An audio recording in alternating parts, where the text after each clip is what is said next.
masalah awal, masalah munculnya masalah. Bagaimana bahasanya itu? Masalah pertama munculnya masalah, sehingga muncul Al-Quran, sehingga harus ada turun nabi-nabi, sehingga harus ada aturan-aturan perintah sholat, ada juga aturan ajaran untuk harus bermarifat. Pertanyaannya, masalahnya apa? Ya, kira-kira kalau seperti itu judulnya apa ya? Apa masalahnya? Ya, jadi Sumber masalah. supaya Sumber masalah. sumber masalah. Ya. Ya, Sumber adanya masalah. sumber masalah. Sumber masalah. Karena ini sumber dari segala sumber masalah. Jadi perhatikan lagi surah 4 ayat 1. Kita baca ulang. 4 ayat 1. Surat An-Nisa ayat 1. Wahai manusia, bertakwalah kepada Tuhanmu yang telah menciptakan kamu dari diri yang satu, Ya. dan menciptakan pasangannya dari dirinya, dan dari keduanya Allah memperkembangbiakkan laki-laki dan perempuan yang banyak. Bertakwalah kepada Allah yang dengan namanya kamu saling meminta, dan peliharalah hubungan kekeluargaan.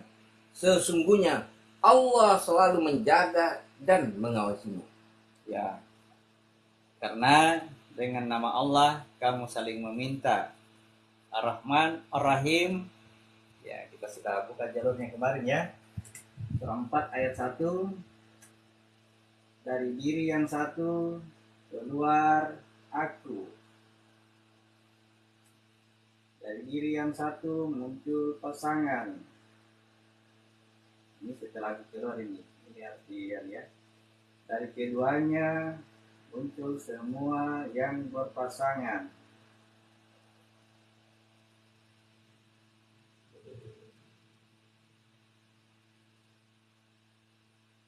Kemudian ayah dan ibu kita keluar jasad. Terang ya, seperti itu ya. Terang. Aku setelah berjanji, aku terhijab. Aku adalah ruh. Ya. Jadi hijab ini ya, cahaya adalah hijab. Kemudian aku diserupakan, disempurnakan penciptaan jiwa. Kemudian aku masuk ke dalam jasad. Melalui peristiwa serah terima amanah, jiwa menyatu dengan jasad. Maka sumber masalah pertama, sumber masalah adalah ketika manusia menerima amanah. Peristiwa serah terima amanah 33 ayat 72. Surat Al-Ahzab ayat 72. Sesungguhnya kami telah menawarkan amanat kepada langit dan bumi dan gunung-gunung, tetapi semuanya enggan untuk memikul amanat itu, dan mereka khawatir tidak akan melaksanakannya. Lalu dipikullah amanat itu oleh manusia. Sungguh manusia itu sangat zalim dan sangat bodoh. Ya, jadi pertama, ketika manusia menerima amanah, maka dia zalim dan bodoh. Ya. Ada peristiwa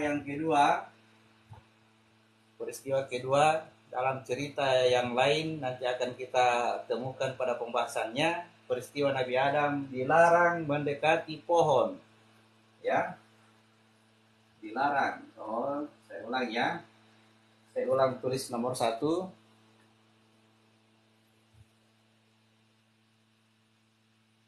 Nomor 1 itu ditawarkan. Ingat, nomor 1 ditawarkan sesuai dengan surat 33 ayat 72. Manusia ditawarkan amanah, dan ketika dia menerima amanah, maka dia zalim dan bodoh. Yang kedua, ya, yang kedua yang terjadi pada Adam dan Hawa, bagi yang senior yang ingin tahu Adam dan Hawa cerita seperti apa, ini nafsu sudah ada pasangannya Hawa ini ya, ditinggalkan di surga, ya.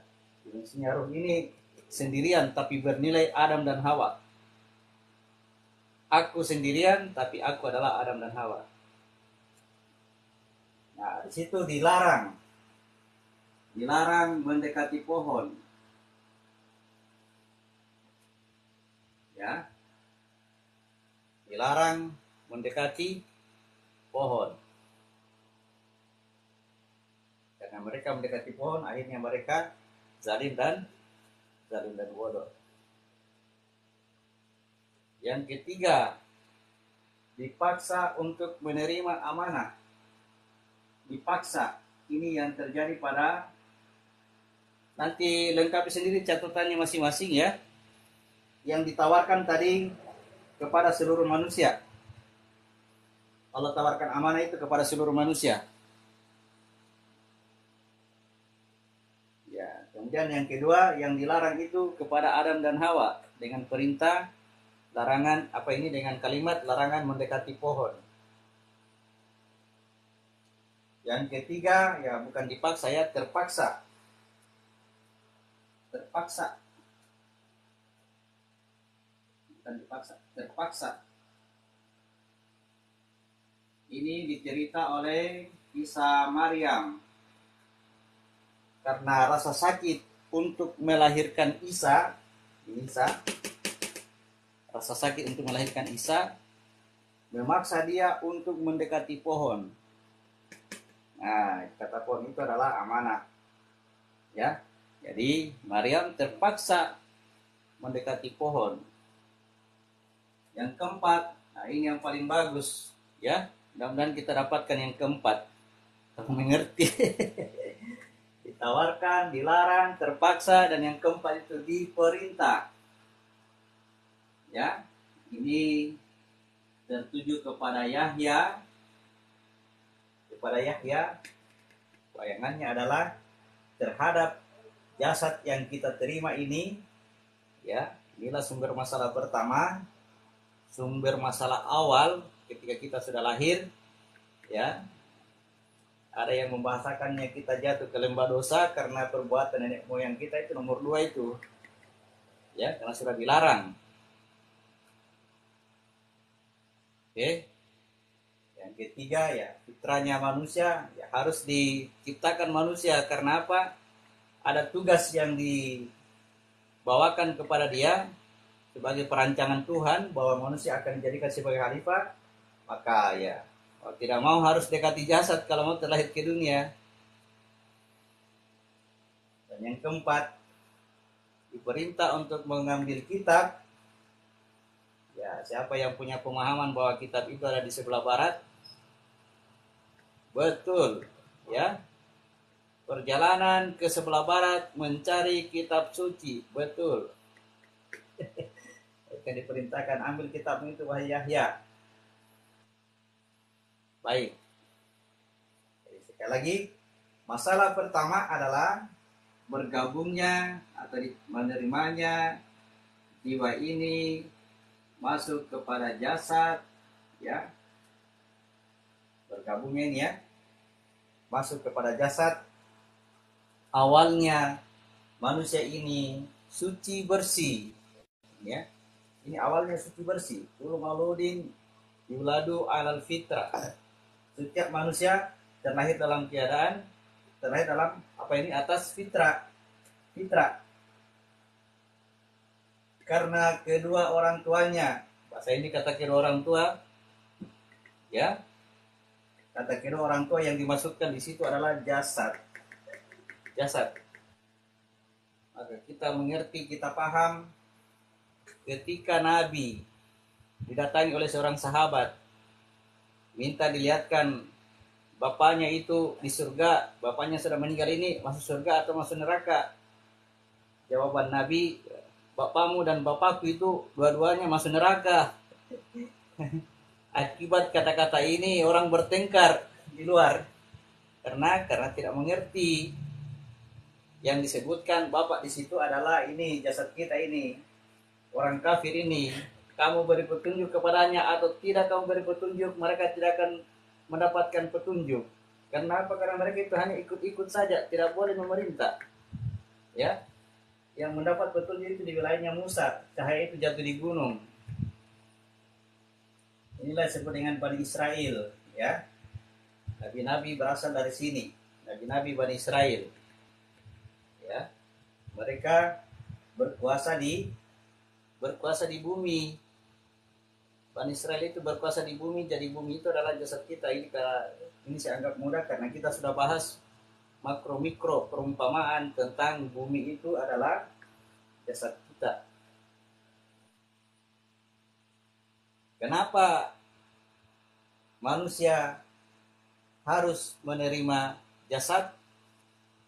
Kenapa diperintah menerima jasad? Kalau tidak menerima jasad, maka dia tidak bisa terlahir sebagai manusia seperti sekarang ini.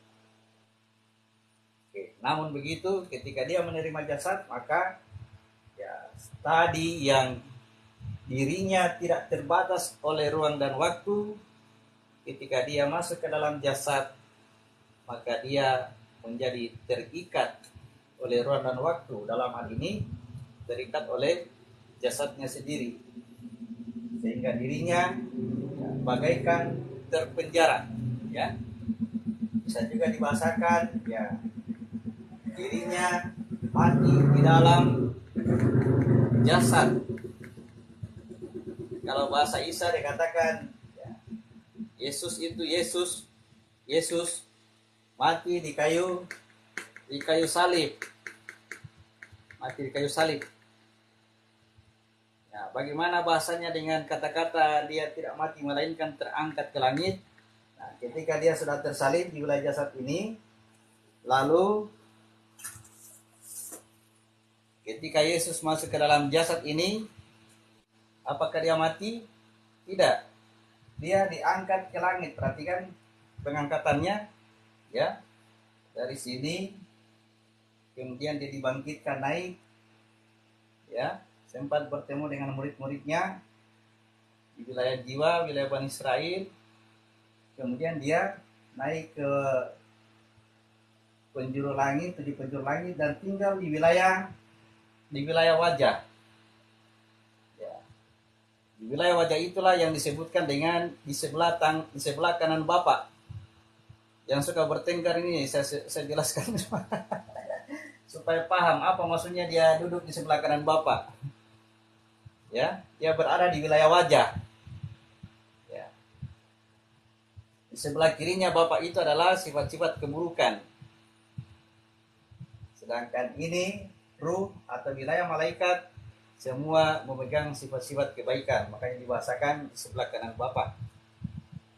Oke ya, jadi kalau ada temannya yang mengatakan seperti itu, ya benar itu. Nah, ketika manusia sudah menerima jasad sebagai amanah, ditetapkan baginya 3 ketetapan, ya. Pertama adalah ajal atau kematian. Ya, 1 ajal. Ajal itu masa pakainya jasad, masa pakainya amanah yang kita terima, masa pakainya jasad. Kalau masa pakainya sudah habis, maka jasad ini akan diambil kembali. Ketika jasad diambil kembali, bahasanya bukan pencabutan nyawa, bukan. Bahasanya adalah pengambilan kembali amanah. Ya, kalau kita mau sebut pencabutan jasad.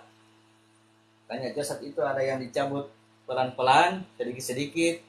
Kakinya dulu dilumpuhkan, tangannya dilemahkan, matanya dikaburkan, telinganya ditulikan, tenaganya dilemahkan. Ya seperti itu, berarti dia mencabutnya pelan-pelan sampai seluruhnya jasad tidak bisa terpakai kembali. Itu pencabutan secara total. Oke. Yang kedua, ketetapan yang kedua adalah harta atau rezekinya. Ya. Yang disebutkan di situ adalah kelengkapan atau kesempurnaan dari jasad ini. Semakin sempurna di sini, di jasad ini, di kitab nyata ini, maka di kitabnya yang tidak nyata di sini, ini cacat. Di sini cacat. Jadi seorang manusia menerima jasad yang sempurna, itu aslinya dia jatuh ke lembah dosa yang sangat besar. Tetapi ketika dia menerima jasad yang cacat, ya, jasad yang lumpuh, maka dosanya kecil, ya. Yang menjadi dosa adalah apa yang dia miliki saat ini. Situ masalahnya, bahwa dengan menerima jasad ini secara lengkap, secara sempurna, ya, diberikan kemampuan dengan kelebihan-kelebihan, cerdas, kuat, dan sebagainya, semua itu adalah dosa. Ya. Jangan dulu berpikir bahwa itulah rezeki anugerah dari Allah. Hati-hati. Karena itu adalah menunjukkan bahwa di wilayah kitab kita, di wilayah kitab yang sebelumnya ini, sebelum kita masuk ke dalam jasad, di sini sudah cacat. Gara-gara di sini sempurna. Tetapi apa yang cacat di sini sempurna. Kita akan kembali nanti ke sini. Semakin sempurna ini, semakin sempurna kitab kita yang tidak nyata ini, saya bahasakan begitu ya. Maka kita akan kembali kepada fitrah, ya, fitrah awal. Manusia sempurna, manusia suci tanpa cacat. Dengan catatan ini ya, ini harus sempurna. Oke ya, situ masalahnya. Sekarang pertanyaannya, bagaimana solusi terhadap masalah itu? Bagaimana caranya supaya ini bisa sempurna? Maka semua yang kita terima di sini secara sempurna harus dikembalikan. Kembalikan kepada Tuhan. Jangan miliki barang-barang itu. Oke? Nah, pertanyaannya lagi, bagaimana caranya supaya bisa dikembalikan kepada Tuhan? Nah, disitulah berkaitan dengan tugas kita.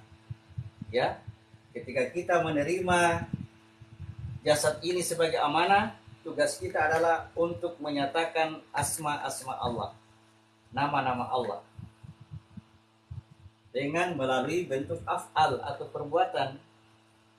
Nah, kalau kita menyatakan asma Allah dengan perbuatan, lalu kemudian di dalam melakukannya itu kita mengakui kekurangan diri kita dan keagungan Allah, ya, kita akui kelemahan diri kita, ya, maka berarti kita sudah menyerahkan kembali jasad kita ini kepada Allah.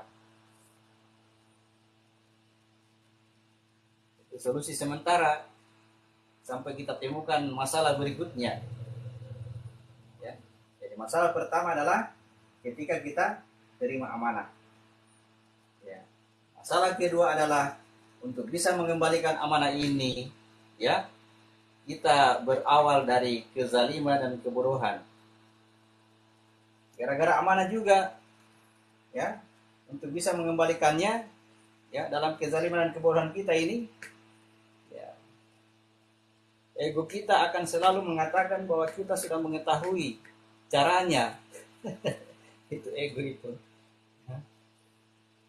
Kita ini berpengetahuan, itu ego. Sesama orang-orang yang berada pada wilayah jasad yang dikuasai oleh hawa nafsu, mereka bertengkar-tengkar, ya. Mereka sedang beradu kepengetahuan, beradu kemampuan berbicara, beradu dengan keluar kata-kata yang saling menyakiti di antara mereka satu sama lain. Karena apa? Karena ketidaktahuan mereka masing-masing. Seru sekali pertengkaran mereka, seakan-akan ada yang tahu di antara mereka, padahal sama sekali tidak ada yang tahu. Karena apa? Wilayah ini, ya, wilayah jasad ini. Jadi solusi untuk keluar daripada kezaliman dan kebodohan adalah kita mesti meneliti kembali, menelusuri kembali perjalanan kita pada proses penciptaan. Bagaimana caranya untuk menelusuri hal itu? Kita diajarkan untuk sholat, ya. Diajarkanlah kita mendirikan sholat. Jadi solusi dari persoalan ini adalah mendirikan sholat dan melaksanakan tugas khalifah. Melaksanakan tugas khalifah ini dibahasakan dalam Al-Quran dengan sebutan membayar zakat.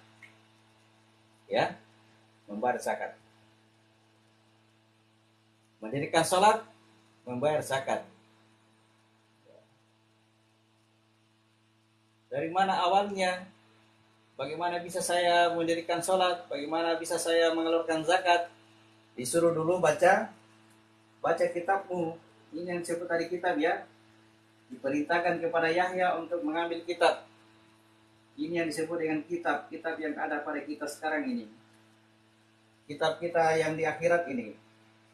Ada kitab lagi yang tersimpan di Lauh Mahfuz, bahasanya dalam perlindungan Tuhan. Sekarang dia cacat, ya. Di kitab kita sekarang cacat. Kenapa cacat? Karena di sini sempurna. Kecuali yang cacat di sini, yang buta di sini melihat. Yang lemah di sini kuat. Yang sehat di sini sakit. Paham ya? Nah, jadi baca kitab, dirikan sholat dan tunaikan zakat. Tunaikan zakat itu adalah melaksanakan tugas khalifah. Jadi oke, sudah ditahu masalahnya. Sumber masalah pertama adalah ketika manusia menerima amanah, menerima jasad yang pertama. Yang kedua, sumber masalah yang kedua adalah manusia itu dalam keadaan zalim dan bodoh. Jadi untuk bisa menjawab solusi apa yang diberikan, kita harus tahu dulu tujuannya. Kenapa kita diberikan jasad, diberikan kitab? Karena kita ditugaskan untuk menjadi khalifah, pengganti Allah di muka bumi, di alam nyata ini. Bagaimana, kenapa bisa dibuat kita menjadi zalim dan bodoh? Karena kalau kita terlahir dan tetap pintar, tetap cerdas, tetap seperti keadaan kita semula sebelum menerima jasad, maka tidak ada seorang pun yang mau tinggal di muka bumi ini. Semua orang mau pulang. Di sini banyak penderitaan. Di sini orang kalau mau cari makan mesti kerja keras. Kalau di sana tidak ada kerja keras, semua tersedia apa yang kamu inginkan. Ya, untungnya kita terlahir di muka bumi ini langsung terlupa zalim dan bodoh, ya. Semuanya tidak, ya. Tidak ada yang mau tinggal di sini, semua pada mau pulang. Nah, untuk bisa mengatasi persoalan zalim dan bodoh itu, maka ya kita harus kembali menelusuri perjalanan penciptaan diri kita. Ya, sekarang kita zalim dan bodoh dalam keadaan jasad. Ya, di dalam jasad kita ada yang Muslim, ada yang Islam, ya, namanya jiwa. Dalam jiwa lagi ada namanya ruh. Dalam ruh ada namanya rahasia. Ya, rahasia inilah yang berawal dari nafsu wahidah. Ya, rahasianya Allah.